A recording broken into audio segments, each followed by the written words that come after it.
Al bajar el CO2 entra en alcalosis respiratoria, y la alcalosis respiratoria produce mareos y desmayo y pérdida de conciencia, y se desploma. El enamorado se sorprende, tanto me quería, dice. La recoge y la lleva a la emergencia, le habrá dado un infarto, ¿no? Un paro cardíaco, no sabe, la lleva a emergencia. Y usted está en la emergencia y le entrega al paciente y le dice la historia, ¿cuál ya ha pasado? No, que tuvimos una pequeña noticia, nomás le di y mire lo que pasó. Entonces ahí ya empezó a llorar, ¿y qué hace? La bolsita salvadora de emergencia. ¿Cuál es la bolsita salvadora? Que se la ponen en la cabeza, no en la cabeza, le ponen en la boca para que el poco CO2 que tenga el paciente, ¿qué va a pasar? Lo rellenan. Porque lo expulsan y lo vuelven a inhalar, lo expulsan y lo vuelven a inhalar. Y su CO2 vuelve a tomar el nivel normal. Y cuando adopta el nivel normal, el sensor se vuelve a conectar y se despierta. Al primero que ve, al enamorado mirando. No, es una broma, discúlpame. Alcalosis respiratoria. ¿De acuerdo? Entonces, estos eventos están en relación a la función ventilatoria, ya sea por hiper o por hipoventilación, por X razones. Porque doy un medicamento, porque estoy en un traumatismo encefalocraniano, me monté en un accidente de tránsito, con un hematoma en el cerebro y el hematoma comprime el centro respiratorio. Y al comprimir el centro respiratorio lo deprime y hace una falla ventilatoria, un paro respiratorio, una falla ventilatoria, está alterando la función ventilatoria. Ese es el nivel neuronal que está ocurriendo. ¿Sí? Entonces estos centros que se encuentran acá, el centro neumotáxico, el centro amnéstico, el grupo ventral y el grupo dorsal. Este grupo dorsal recibe esta información, vago y glosofaringio, y emite la información por nervio frénico C3-C4. Por acá tienen el grupo ventral, que fundamentalmente va a activarse para los rectos oblicuos y abdominales, o sea que este es un núcleo fundamentalmente activo para la respiración forzada. Hemos dicho que la expiración forzada ya es activa, la expiración en reposo es pasiva. Y esta expiración forzada se está debiendo obviamente por este núcleo fundamentalmente ventral. Y así tenemos el centro medular, el centro neumotáxico y el centro amnéstico. En algunos libros se va a encontrar solamente estos tres núcleos, tres centros nada más. Lo que pasa es que el medular lo divide a veces en ventral y dorsal. El dorsal es fundamentalmente inspiratorio, el ventral inspiratorio y sobre todo expiración forzada. Esta es la expiración activa. El grupo neumotáxico inhibe la inspiración, o sea que va a ser responsable del momento expiratorio por una inhibición de la inspiración. Y el grupo amnéstico es netamente inspiratorio. Entonces, se produce la inspiración, entre el aire y la vía aérea, este bronquio que estaba en reposo con un diámetro, se produce la inspiración, el aire ingresa, y cuando yo tengo que hacer la expiración, el bronquio se va a cerrar mucho más. Este es el evento inspiratorio y este es el evento expiratorio. Este bronquio que tenía un diámetro regular, cuando se inspira gana un diámetro y cuando se expira reduce su diámetro. Es por esto que el tiempo inspiratorio es mucho más corto, porque al incrementar el diámetro, prácticamente el diámetro total aumenta y entonces va a entrar un gran volumen en poco tiempo. En cambio, en el momento expiratorio se tiene que reducir mucho más el diámetro de la luz bronquial para poder eliminar todo ese volumen, y entonces va a salir un diámetro menor. La resistencia es mayor, pero obviamente requiere un mayor tiempo. La reacción 1-3. Y eso se va a dar en esos dos momentos, inspiración y expiración, en base a este evento neural. El grupo medular, grupo dorsal, está expresado en el núcleo del fascículo solitario. Y el grupo ventral está expresado en los núcleos ambiguos y retroambiguos. El centro neumotáxico fundamentalmente expresado en el núcleo parabranquial medio. Este grupo dorsal controla la rampa inspiratoria y el grupo ventral fundamentalmente es en la expiración forzada o en la inhibición de la expiración.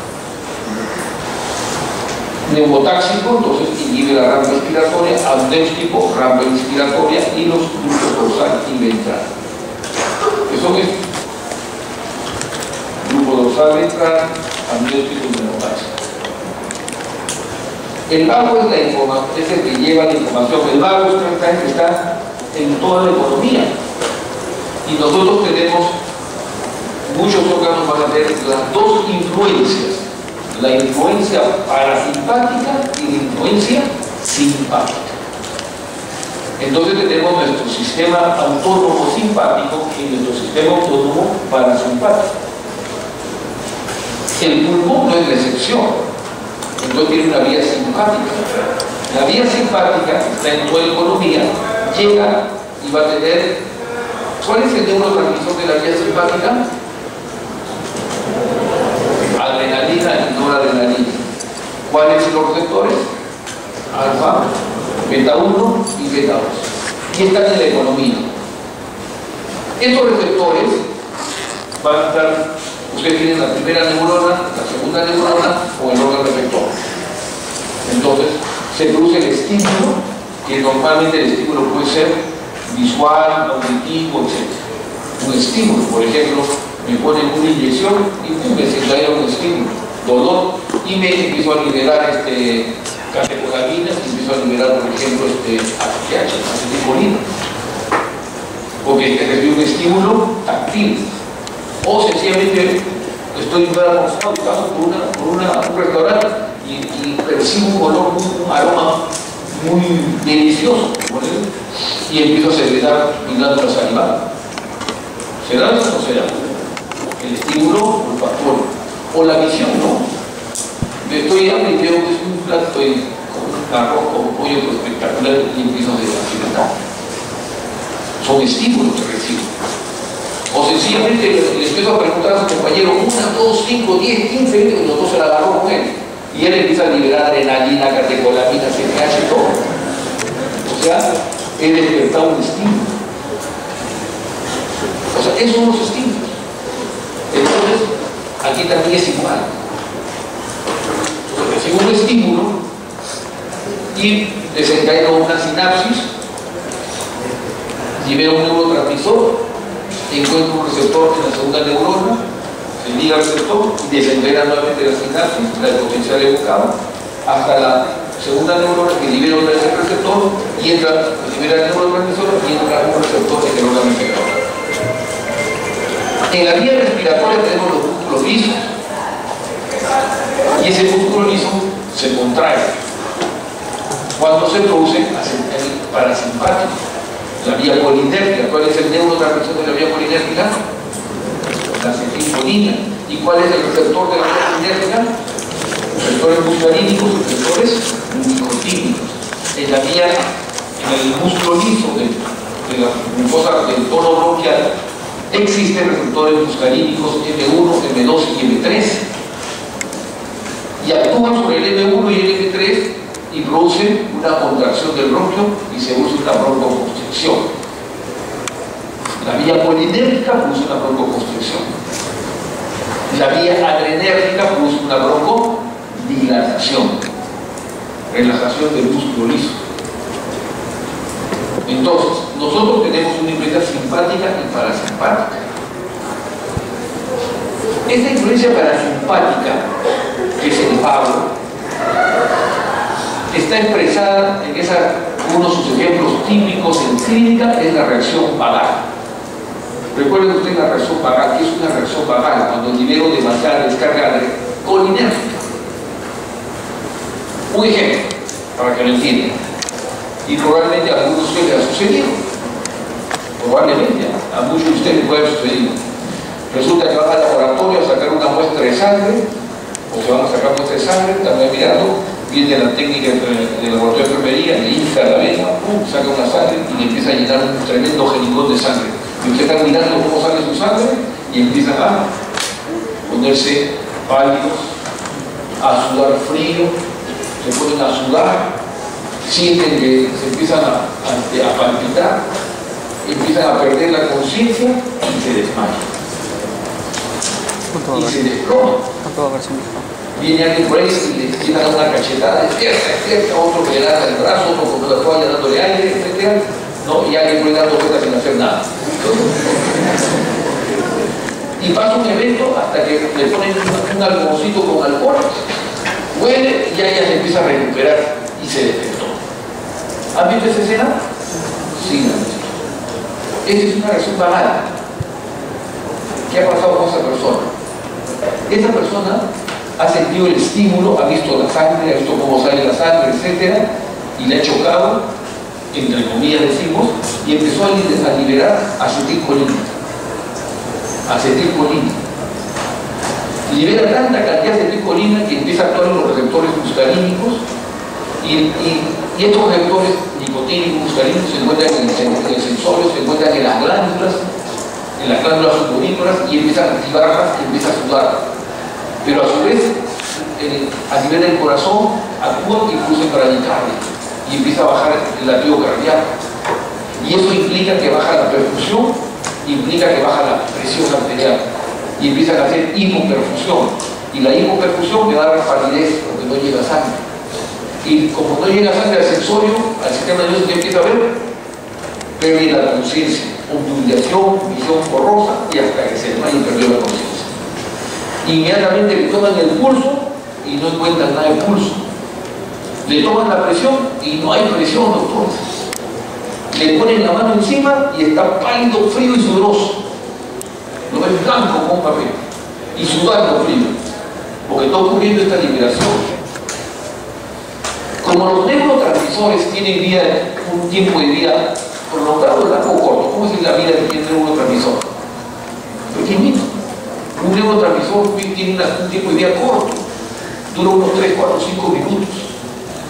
Entonces dio el pico, dio la acción, se metaboliza rápidamente, baja el nivel y baja la acción y los receptores se vuelven a liberar y empieza a retomarse todo su uso normal. Y la persona se empieza a recuperar. Reacción vagal. Las reacciones vagales son independientemente de cada uno de nosotros. Yo agarro, le hago una vaya, venga usted y lo pongo acá adelante. Usted va a exponer ahorita. Inmediatamente empieza a hacer taquicardia. ¿O no? Así es. Y de repente, más aún, de repente lo empiezo a presionar tanto y la bien se va hacia el otro lado y empieza de repente a hacer una reacción colinérgica y ¡plum! Se me desmaya tanto.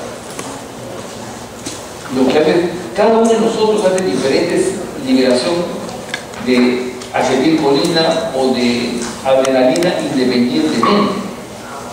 Algunos lo hacen más intensamente y otros toleran más. Algunos toleran más el estrés y otros toleran menos el estrés. Algunos son más colinérgicos y algunos son menos colinérgicos. En el sentido estricto de la palabra de la vía colinérgica. Entonces va a depender de cada uno. Entonces, esta es una lesión propia, tanto de la acetilcolina y tanto de la vía colinérgica, de la vía simpática. Cuando los clásicos cuando bajan a exponer y sienten su corazón que palpita, ¿no? La voz que se le apaga, que no quiere salir, y esa voz mira que parece alguien que es una voz llorosa, ¿no? Cuando tienen el temor y están con todo el enfermo. Pero cuando más veces pasan esa experiencia, ¿qué va a ocurrir? Se van a adaptar y van a venir, van a ser frescos, no pasa nada. ¿Se dan cuenta?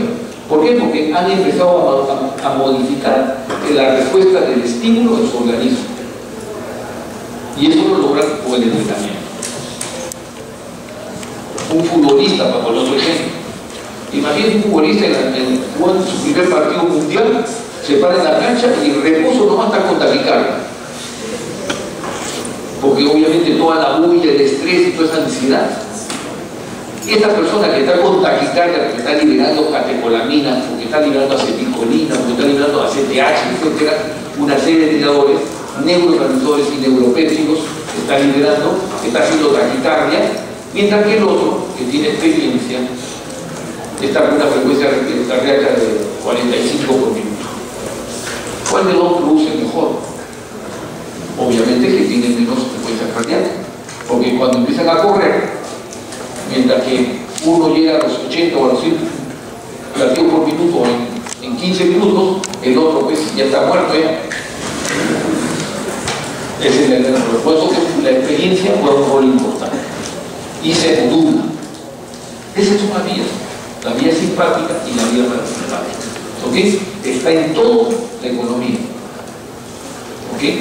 Por eso que atletas están con una frecuencia cardíaca de 40 por minuto, concentrados ellos en la partida, mientras que el otro está nervioso con 110 en la partida. Una vez yo tenía un amigo, paréntesis, cardiólogo, y me dijo, me han llamado el hipódromo. ¿Y por qué? Para que le haga electrocardiograma a los caballos de carrera. No, ¿y por qué no llamaron al veterinario? No tienen un cardiólogo. Para amigo, y efectivamente, ¿por qué? Porque así identifican, por ejemplo, qué caballo da mejor performance físico para la carrera. Le toman la frecuencia cardíaca, presión arterial, todo y lo ponen en la partida. Y de antemano ya saben cuál va a perder y cuál puede ganar. Y ahí van las apuestas. Entonces todo eso cuidado, obviamente, ¿no? La ciencia aplicada a la vida. Entonces ahí se han hecho. ¿Correcto? Entonces esta es la vía colinérgica. Pero esta vía colinérgica, esta vía simpática y esta vía parasimpática, un rol importante es el nervio vago en el parasimpático. El nervio vago es uno de los importantes reguladores cardiorrespiratorios, ¿no? Y sus referencias en el sistema nervioso incluyen el reflejo de Henning-Brewer, que es un reflejo paradójico. El reflejo de Henning-Brewer es un reflejo de protección a la hiperinsuflación. ¿Qué significa? Que cuando una persona está hiperinsuflándose el pulmón, el reflejo de Henning-Brewer lo que hace es inhibir ese evento y protege a una hiperinsuflación exagerada. Este es un reflejo de Henning-Brewer, y lo toma por la vía vagal, fundamentalmente. El reflejo de deflación es todo lo contrario. Más bien es un evento protector a la expiración prolongada, y lo que hace es detenerla para que se bruja la inspiración inmediatamente. Se dice que son reflejos de protección fundamental.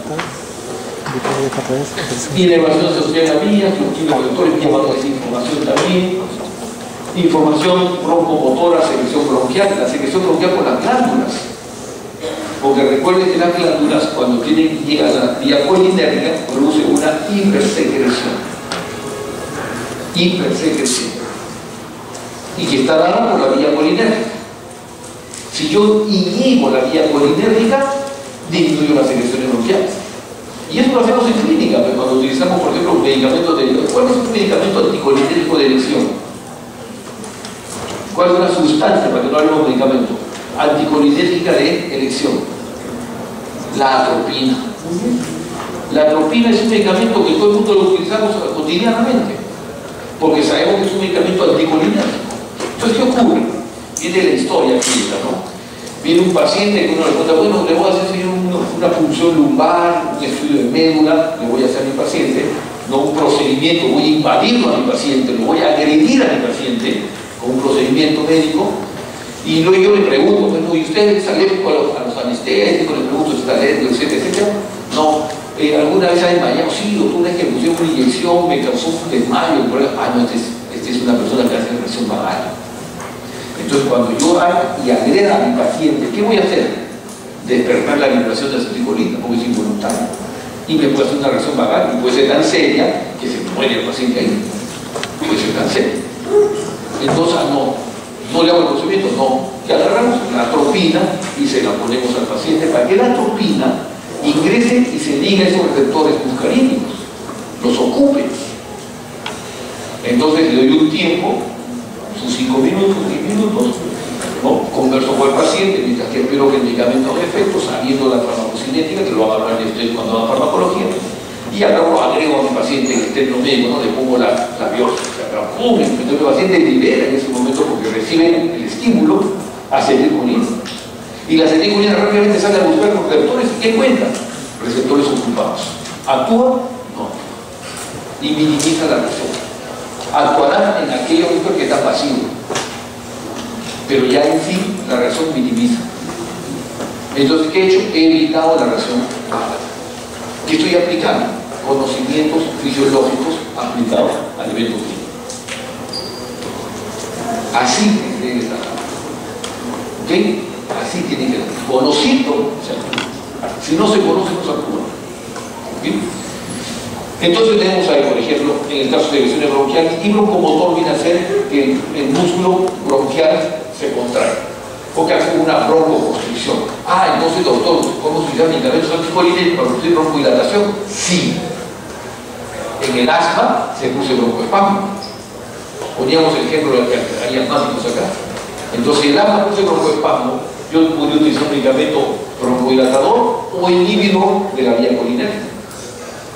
Sí, efectivamente, el salbutamol es un beta-adrenérgico. Beta-adrenérgico, o sea que estimula la vía simpática, porque la adrenalina produce broncodilatación.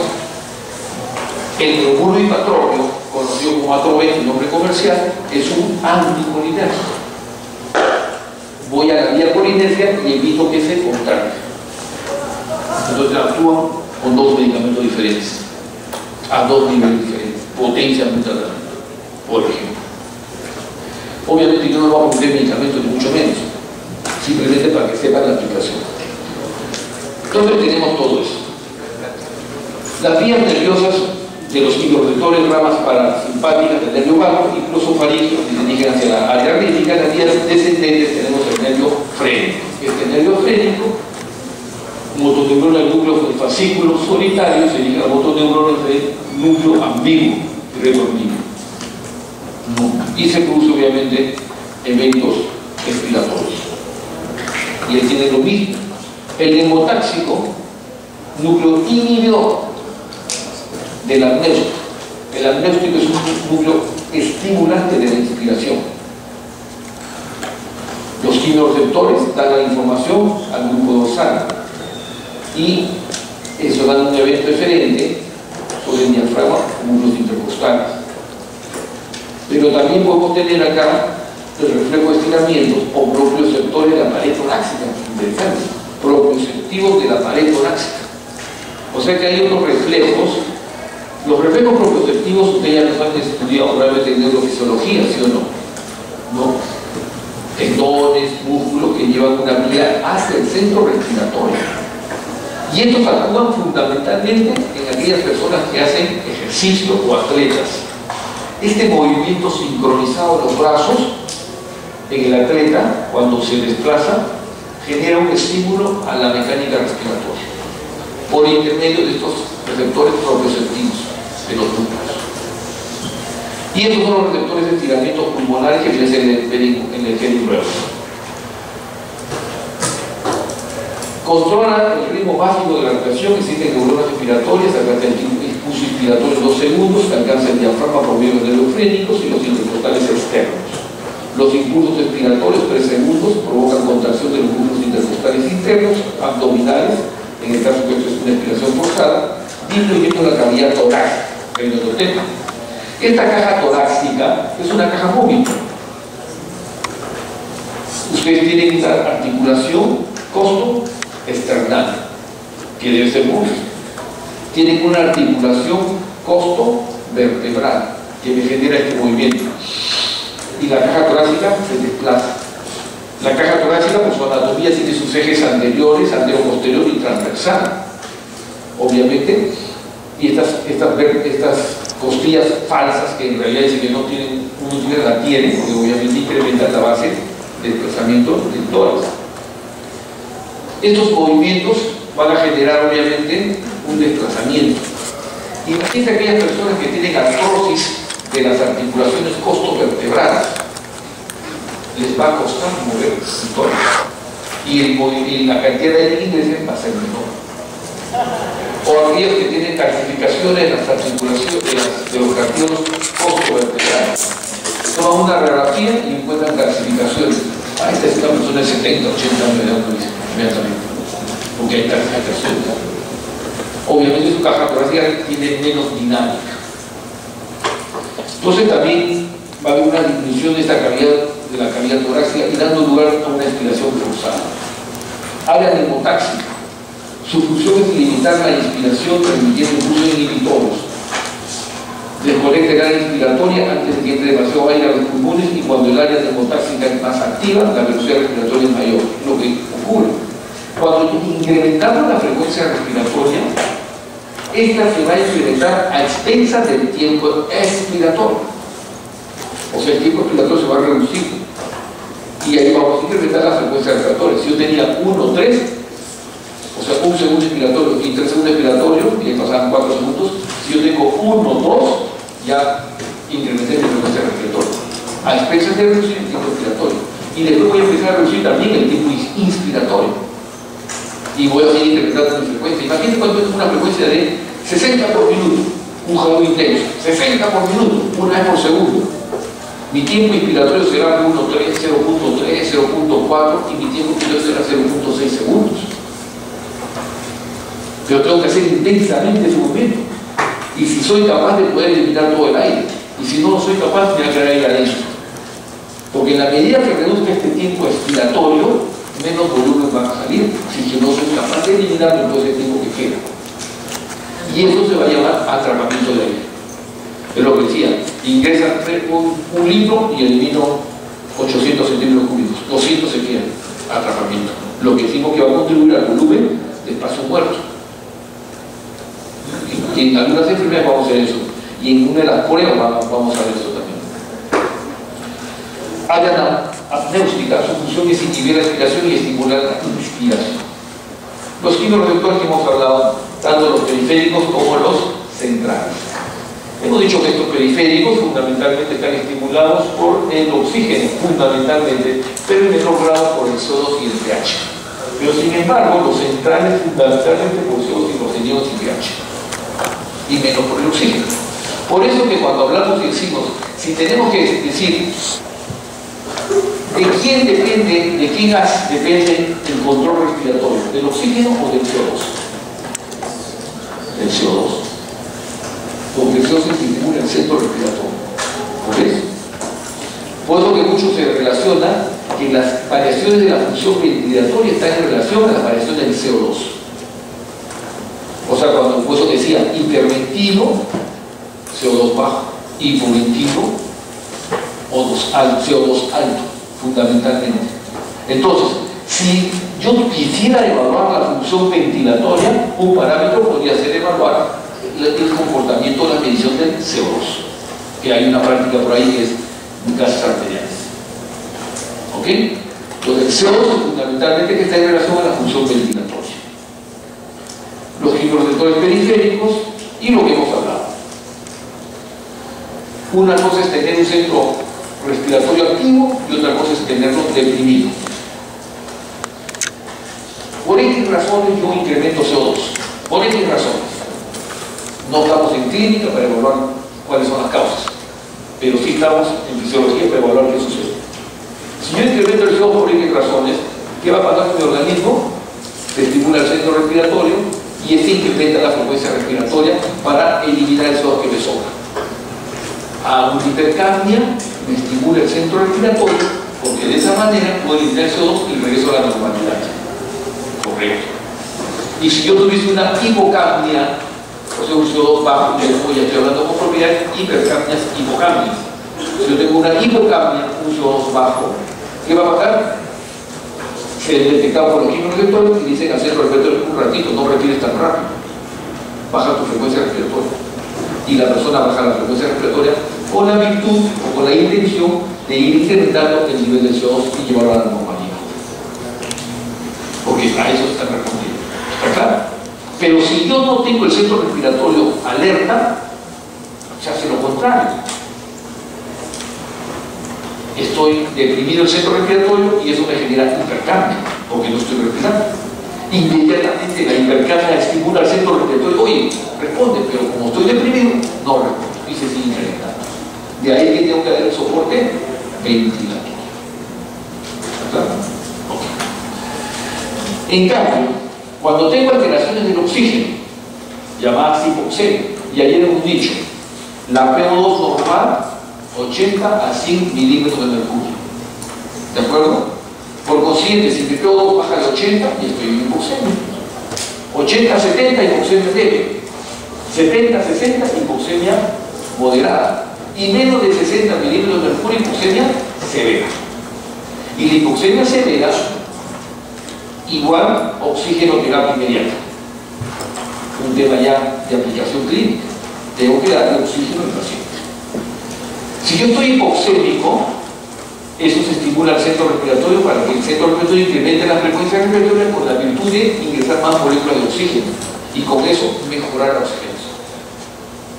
Por eso cuando usted va a artículo están hiperventilando, por eso cuando hacen ejercicio hiperventilan, porque quieren mejorar el aporte de oxígeno al centro. Ya vamos a ir viendo más adelante. Y eso es lo que figura acá. PO2 menos de 60, kilorredores periféricos, aumenta la ventilación para incrementar el oxígeno. Si yo tengo un CO2 bajo, acá vamos a poner, yo tengo un CO2 incrementado, se incrementa el CO2 en el líquido cefalorraquídeo, se incrementa el CO2 en los hidrogeniones, que estimulan los quimiorreceptores, aumenta la ventilación para disminuir el CO2. ¿Me cuenta? Lo mismo. Y es un resumen de todo, donde ya no solamente ven ahí las vías, sino también vemos neurotransmisores. Adrenalina, noradrenalina, acetilcolina, glutamina, GABA, etc. ¿Ok? Que ustedes han revisado. La neurotransmisión, los neurotransmisores, esto es un tema ya de neurofisiología, ¿no? Ustedes han dicho que hay unos neurotransmisores, unos canales que salen neurotransmisores, se abren unos portales por los cambios de electrolitos y cambio de las cargas a nivel de la membrana de la neurona. Y generan unos canales. Y por esos canales sale el neurotransmisor. Y obviamente en el otro lado encuentra un receptor y genera todo el movimiento de nuevo, una despolarización de la membrana hasta el otro extremo de la neurona y vuelve a eliminar el neurotransmisor. Y en esos neurotransmisores hay canales de potasio, canales de sodio, canales de calcio y potasio fundamentalmente. Y está el GABA, ¿no? Ahí están los canales de potasio, ¿no? Y que despolarizan la membrana.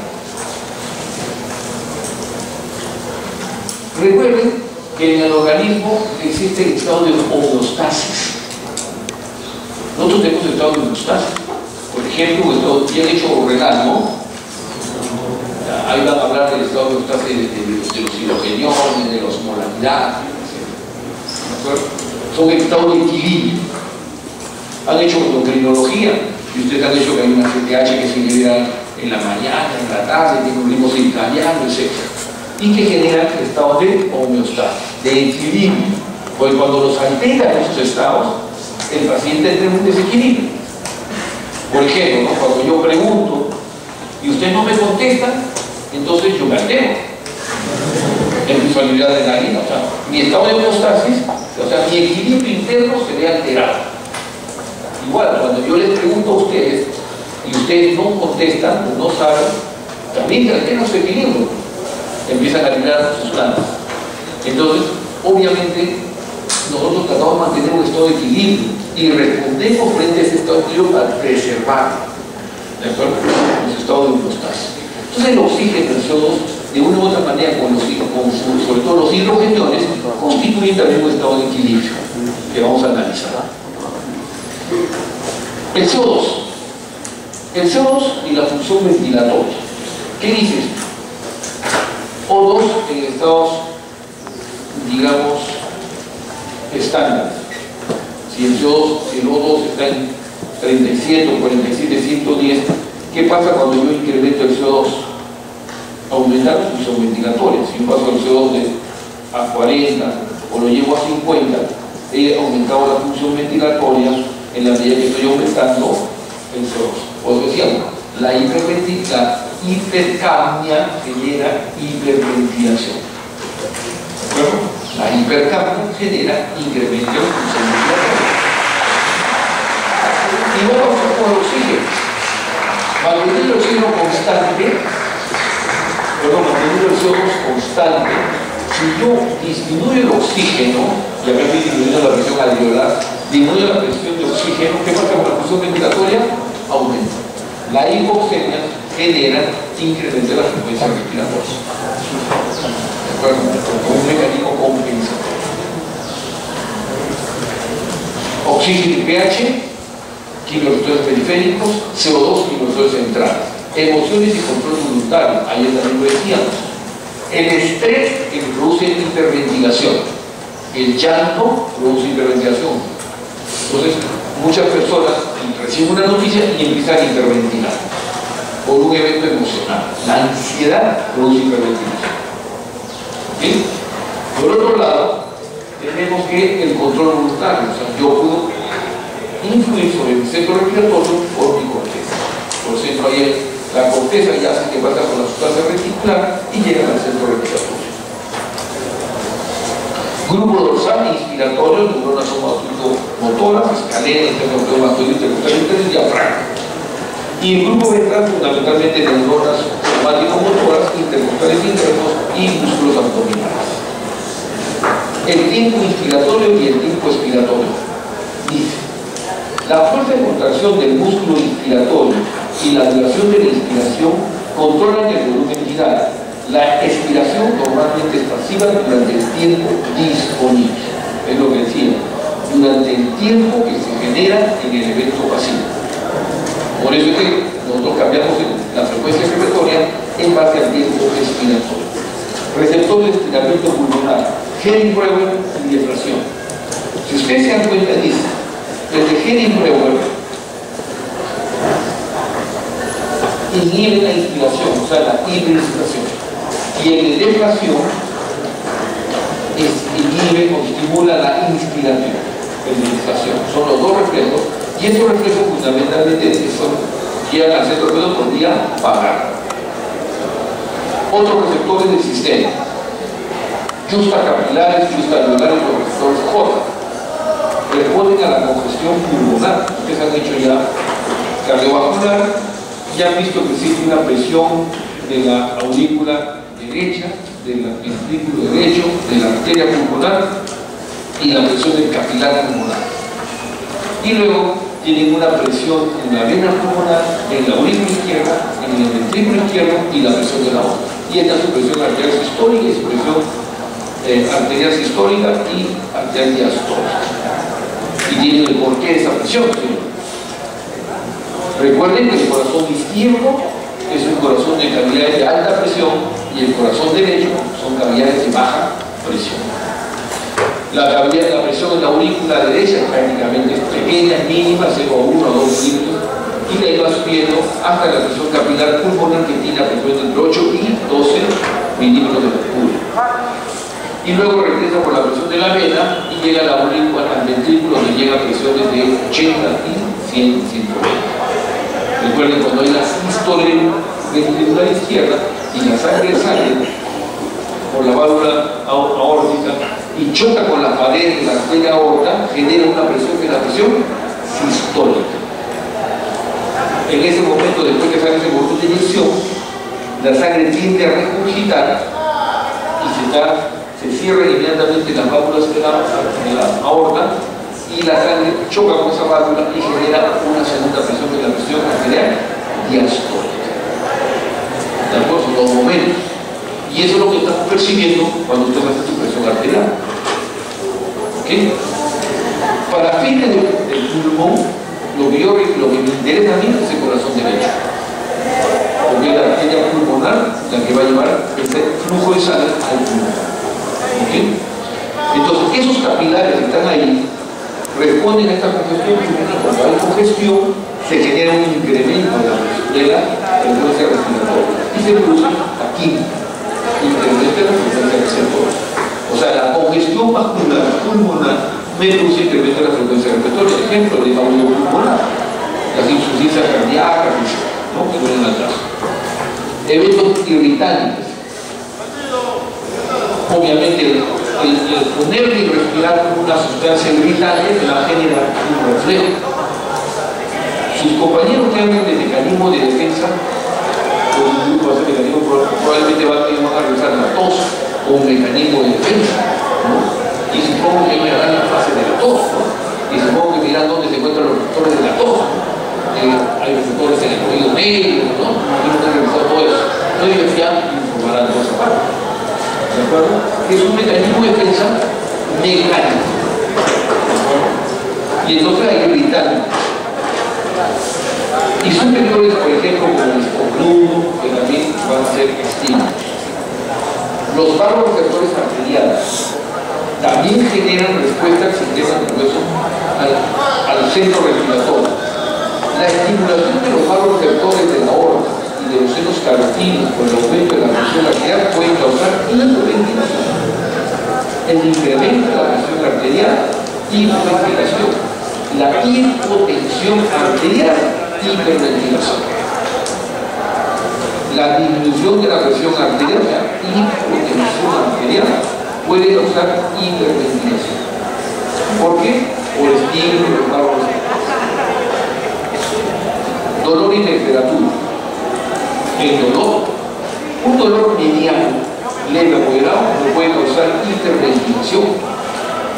Un dolor intenso le puede llegar a causar, y digo puede porque no siempre, le puede llegar a causar un paro respiratorio. A ese extremo. El dolor. Los termorreceptores, la temperatura. Los termorreceptores se encuentran en el hipotálamo. Y estos termorreceptores detectan la temperatura corporal. Y cuando tenemos incremento de la temperatura corporal, me produce hiperventilación. O sea, taquidia, o sea, incremento de la frecuencia respiratoria. Y si tengo bien, estimulo con una baja de la temperatura, me va a producir hiperventilación.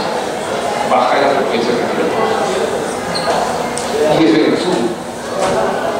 Este centro respiratorio no solamente está influenciado por los quimiorreceptores centrales o quimiorreceptores periféricos, también está influenciado obviamente de los receptores centrales, el control voluntario, centros superiores, estímulos, las emociones, sistema límbico, el CO2, el oxígeno, el pH, los receptores periféricos, los receptores pulmonares, el estiramiento, como lo decía el breve, los reflejos de bronquios, los receptores proprioceptivos, los músculos y tendones, y los receptores de temperatura pulmonar. Entonces, influye en el centro respiratorio para esta respuesta. Es cierto que el más importante son los receptores centrales y periféricos, pero no son los únicos por exclusividad. Este estímulo del centro respiratorio, al final de cuentas, lo que voy a generar es un cambio mediante estos músculos que van por el diafragma, cambia la configuración del tórax. Y este cambio de configuración del tórax lo que está generando es una presión negativa dentro del tórax y hace que la se desplace de un ambiente mayor a un ambiente de menor presión.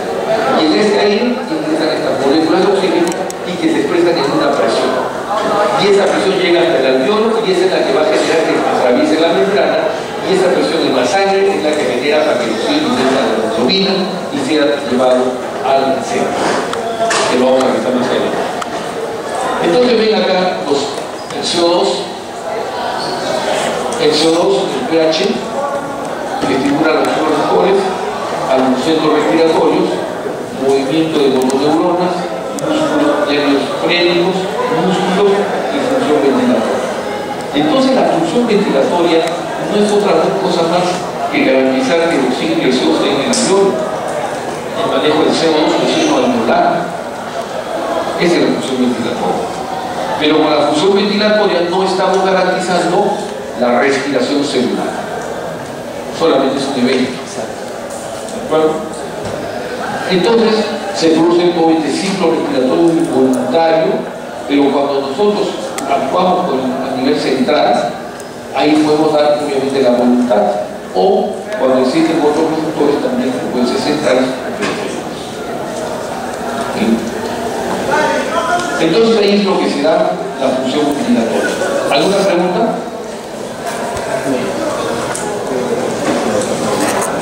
¿Sí? ¿Algo con silencio?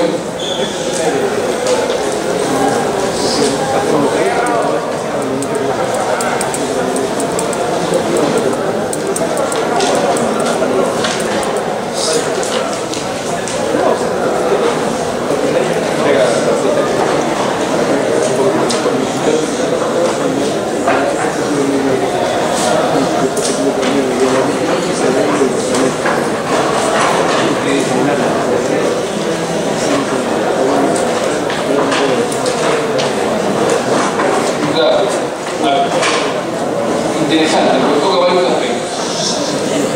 La pregunta es esto. Su compañero tiene una duda bastante justificada.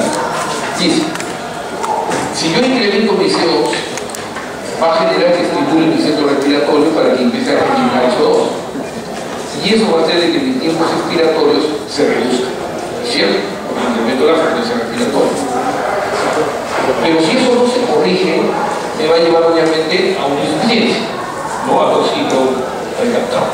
Entonces, lo cual es cierto. O sea, los mecanismos compensatorios, como su nombre lo dice, son compensatorios.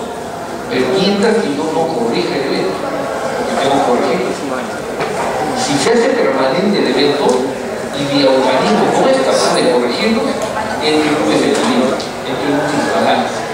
Ese disbalance es una insuficiencia en el parte respiratorio. Pero si no intervengo y lo logro corregir, evito que mi paciente vaya a ser. Por ejemplo, soy un asmático y digo, hago un programa frecuente y muchos lo miren. Hago un broncoespasmo. El broncoespasmo cierra el bronquio y obviamente el aire no va a ingresar con la misma magnitud. Y empieza a ingresar menos moléculas de oxígeno, llegan menos moléculas de oxígeno al alveolo y genero una falta de aire. Porque mi falta de aire se expresa precisamente porque como no estoy oxigenando mi célula, eso se detecta, estoy en hipoxemia y genero un incremento de frecuencia respiratoria. Y ese incremento de frecuencia respiratoria, cuando es consciente, se traduce en mi falta de aire. O sea, hay un momento que refiero a mi falta de aire. Y entonces, correcto. Si a mí no me dan tratamiento, eso se va a seguir acentuando hasta que, mientras que yo estoy hiperventilando, ¿qué estoy haciendo? Estoy compensando esa falta de aire.